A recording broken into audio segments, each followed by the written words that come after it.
Welcome to Secret Studios podcast. This is episode 1. Today is February 21st, 2024.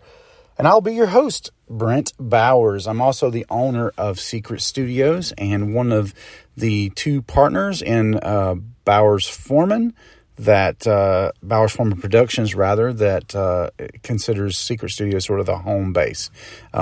Secret Studios is essentially a home studio that is trying to bring up its level to the point of being a professional studio, as it is actually in a commercial building. We started out our trek together as production partners about 2 years ago, and in that time, we have produced around 54 songs, starting out in our studio here, Secret Studios, and also Harrison Foreman, the other partner, has a home studio as well. And we sort of pooled some of our resources and knowledge and decided, after, a lot of projects done through a much bigger studio, and of course, actually with the blessing and help of the owner of that studio, to try to level our game up to the point where we can record a similar quality, without ever having to travel to another town and, spend money on time in another studio. I don't know how long it will take us to get to the point where we're completely independent of that process, but we have been moving in that direction. First, by purchasing a fantastic board to run everything through, to allow us to sort of condition sound and compress sound as it goes into a computer to be recorded in a digital audio workstation. In our case, that is called Studio One. The big studio that we use, and I say big studio in that it is fully commercial, is Snug Record Studio in Faith, North Carolina, and they are a Pro Tools shop, as are most professional recording studios. However, Studio One has proven to be a worthy competitor in that space, and many of my friends and musicians that also record themselves at home use Studio One, and in particular, one of my close buddies in the music scene here in Albemarle has a home studio set up in his basement, and he used to have it similar to ours, but recently he remodeled, and it actually looks really amazing right now. And sort of seeing his workflow just really inspired me to want to update our gear to get a board and better microphones and headphones and whatnot. So we have been working toward that over the last year or so. And we're at a place now where historically we were kind of piecemealing records. One of the things that we do for some of our clients, depending on, who it is and what their skill level is to actually produce work tapes, help them arrange the song better, help them realize better vocals, perhaps edit them somewhat to put the vocals more in the pocket, or slightly tune the vocals, or in some cases just try to come up with better ways to sort of highlight the client's strengths and hide their weaknesses, if you will. And in some cases, we've literally played all the instruments ourselves. So not working with full bands that are coming off tour and they're super dialed in and tight. It's not like you're recording the Heartbreakers here.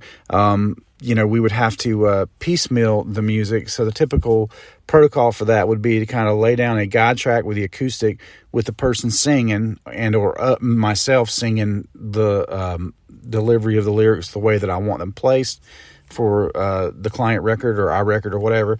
Then coming back, laying in the drums, other guitars and the bass, vocals, backing vocals, organ, variety of piano and keyboards. And Snug Records has certainly been an amazing place to do that, because the owner, Eddie Snuggs, collects vintage amps and guitars, instruments, all kinds of instruments, organs. He's got an amazing BC Hammond organ that's just fully restored and incredible. So there's been a lot of impetus for us to go and record certain things there, because we didn't have these, we didn't have as many guitars. I mean, I should say we have plenty of guitars. I mean, between the two of us, probably Harrison and I own maybe 25 guitars and several basses and lots of amps and all that, but nothing on the scale of the Grand Snug Record Studio. And that's to be expected because he's been running the studio for 20 years now. Actually, my first experience in the studio was with Eddie at Snug Records, a different studio, mind you, than this one that's been built, but so a natural evolution for us would be to want to have access to the kind of compression and sound quality that we get going into the computer. In Eddie's case, when I first started recording with him, he was on a reel-to-reel machine. Well, first it was an ADAT machine, and I think maybe he had a reel-to-reel machine the first time that I went there when the studio was in his old house's basement. And then it was ADAT all the way, the big tapes.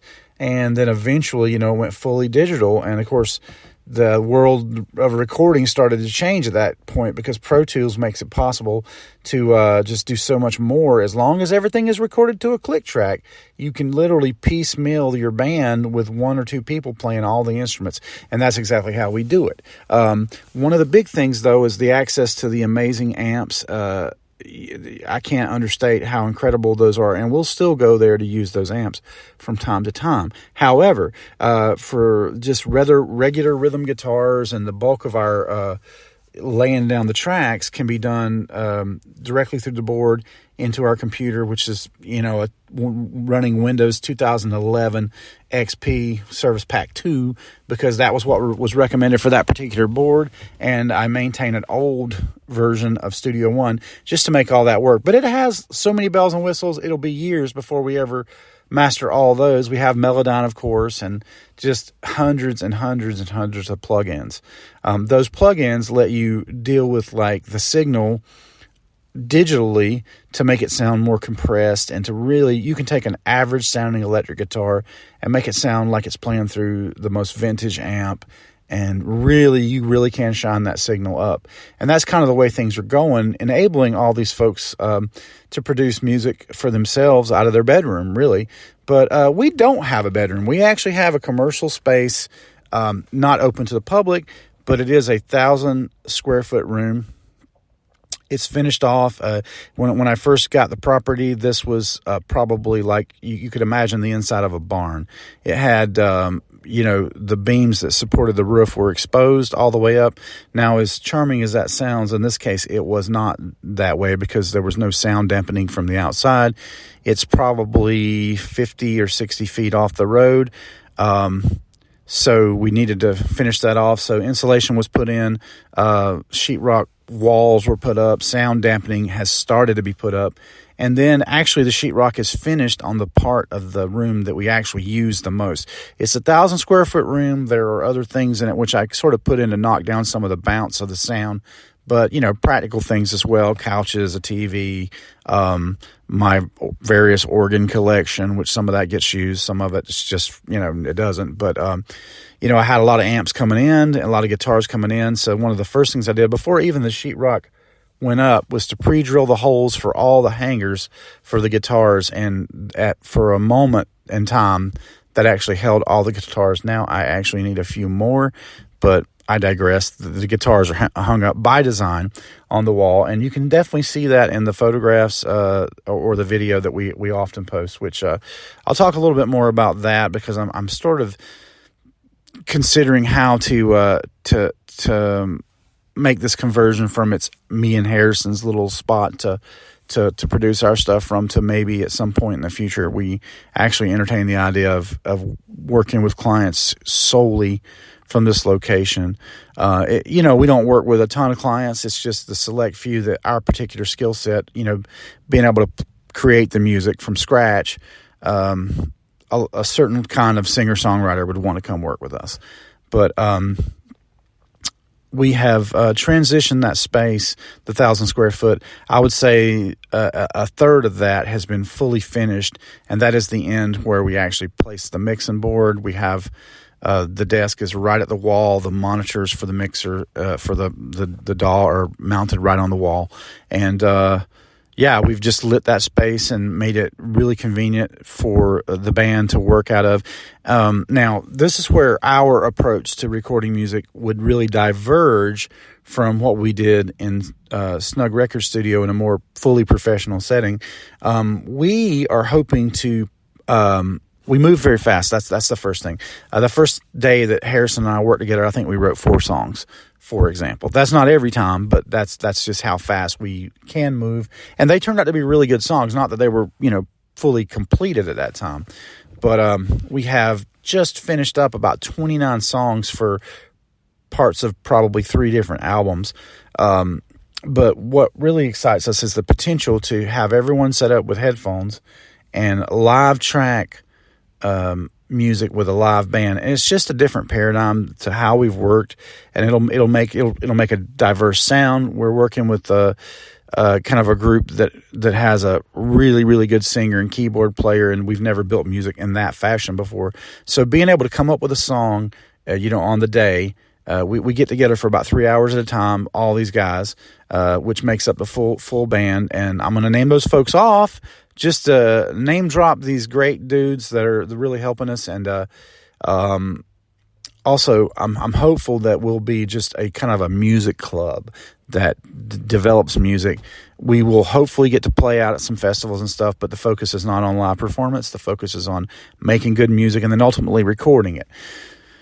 So on that note, the folks we have involved right now in this new group, which is yet to be named, Mark Woodward, who was going to be a client, I think, at one point, but I just got to be, he kind of got into the friend zone with me, man. I just admire the guy so much, and such a clever dude and a real Renaissance man and a songwriter and performer who has a much better voice than I do.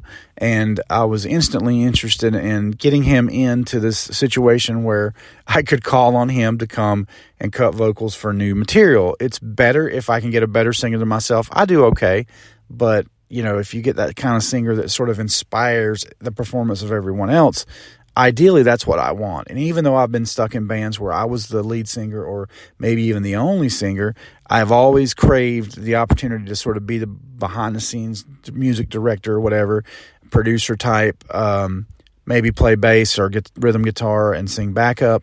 So in this scenario, I'm actually playing bass guitar, and of course I'll probably track regular guitar, on the overdubs. But for the purpose of recording these songs that we come up with quickly, it's myself, Brent Bowers on bass and backing vocal, Mark Woodward on keys and lead vocal, Will Sutton on drums, Tim Irvin on backing vocals and secondary guitar sometimes, and of course the great Harrison Foreman on lead guitar. And Harrison is slightly ahead of me on the engineering, so I could kind of consider him the primary engineer.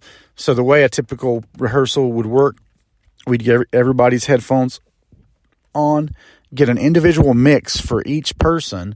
Now, this is one area where the upgraded headphones in the future will really help this, but it was good enough. I mean, I was able to hear everything I needed to hear as the bass player to do a song that really the bass groove kind of carries the whole thing, starts it out, and the drums were just where they needed to be. And we got mature players, so nobody's that guy that has to have his amp so loud that it puts anyone else out or makes it difficult to hear yourself.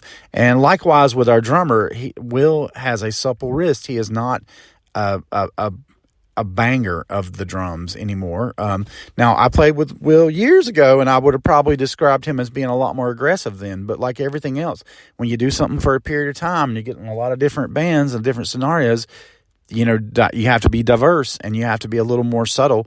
And with just like Eric Clapton, less is more sometimes. And I think my observation about Will is that he's definitely got like a more mature approach to the drums right now. Never in the last 2 times we played did I feel like he was playing too loud. And that's wonderful. When you're all in the same room. I experimented with the idea of having drum shields, and I did that for a while, and it worked okay, But, then you run into the drummer going, well, I can't hear this or I can't hear that. It's actually more of a problem for the drummer not being able to hear the other instruments when he's behind Shield. So we dispense with those. We focused on getting the headphones right. And this last session that we did come up with a new song. We did record 2 live takes of the new song, and then started looking into how we would go back if we were going to make this an actual recording for the record. The song is written now and it's captured, so that's the great part of that. But how we're going to go back is, any instrument that's not line in, the beauty of which being that like the bass, the guitar, the keys, even the secondary guitar, and all that can be line in. And there's going to be bleed over on the vocal. There's going to be bleed over on the drums. But each of those can be retracked after the fact once the performance is captured and the feel is captured. Now, I'm a big believer in recording to a click track, but as I recall, the way it was set up, the only person that had to hear the click track was the drummer. And then we just essentially played with the drummer, which was really cool. And definitely this whole performance kept a really live feel. By the way, the song that we wrote on this first occasion was called Until You Change Your Mind. And it literally just started out with us going, play something so Harrison can do our settings. And Mark said, I said, give me some chords, Mark. So he said, okay.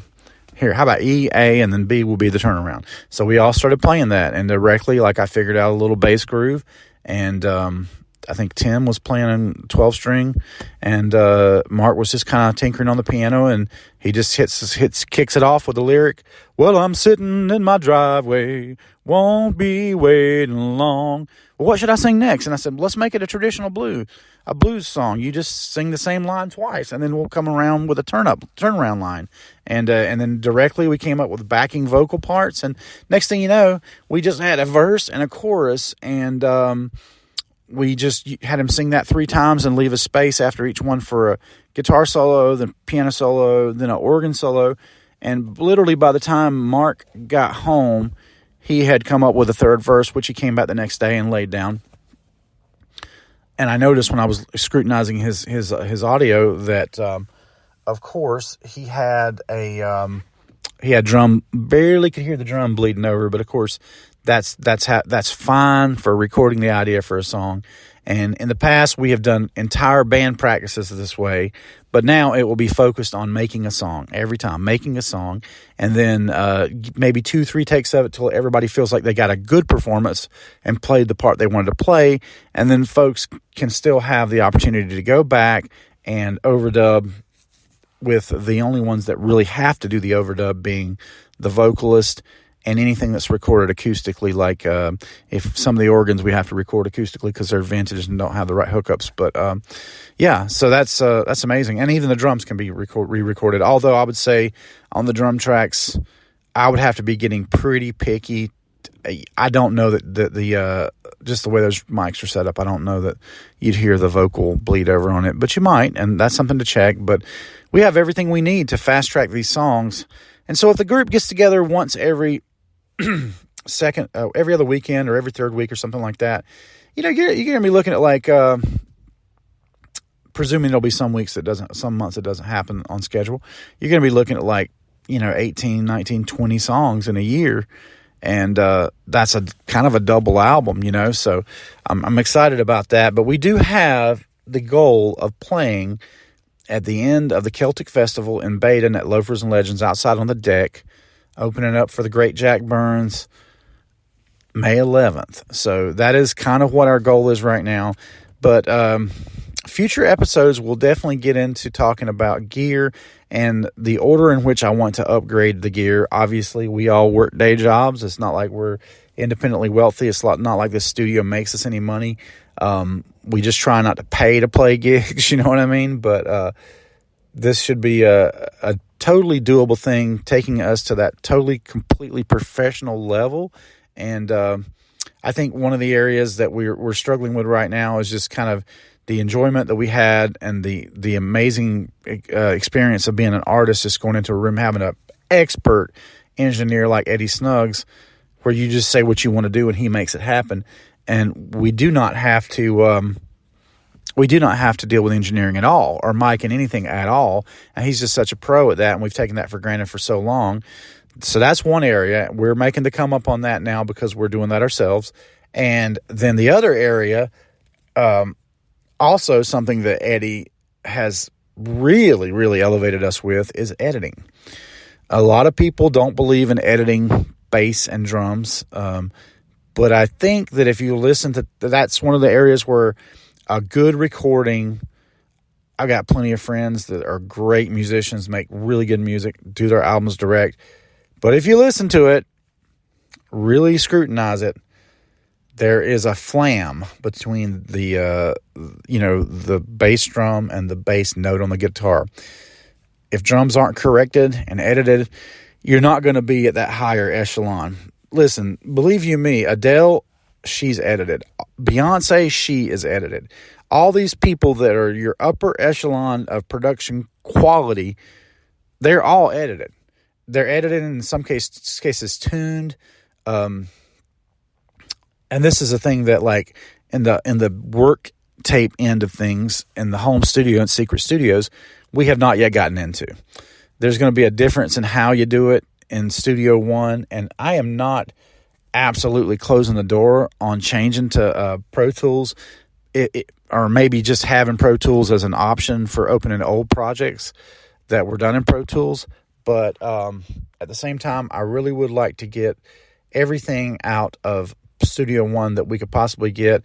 So I have an older copy of Studio One where it was just you buy it outright. Now everything I think is subscription based, and there's a lot of impetus and drive to get you to take that subscription. But I feel like maybe we can go a really long way without getting into that like annual payout kind of deal. And but the Pro Tools discussion is for another episode, and I want to bring in a friend that's an expert in Pro Tools, because I don't know much. I'm sorry, Studio One, because I don't know much about it. I just know I have a couple friends that do a lot with it. So, and in particular, I'm thinking of a guy that produces his music from A to Z in his basement, and he is a Studio One guy, and he's about a block away from our studio. So that's one reason that I chose Studio One, along with the price and the just unbelievable amount of plugins that come with it that otherwise I'd have to buy if I was going the Pro Tools route. But, I don't know how concise that was. But in a nutshell, that's kind of why I went with Studio One. But I do want to make a real informative video about that. And then where I think we're going gear-wise, perhaps on episode 2. And hopefully we'll have another guest, one of the guys, coming up on the next episode. Sorry about the lack of any music or finesse to this particular episode, but I basically just decided to start this about 2 days ago, and so we're making it happen. And stay tuned for our next episode of Secret Studios Podcast. Thanks for listening.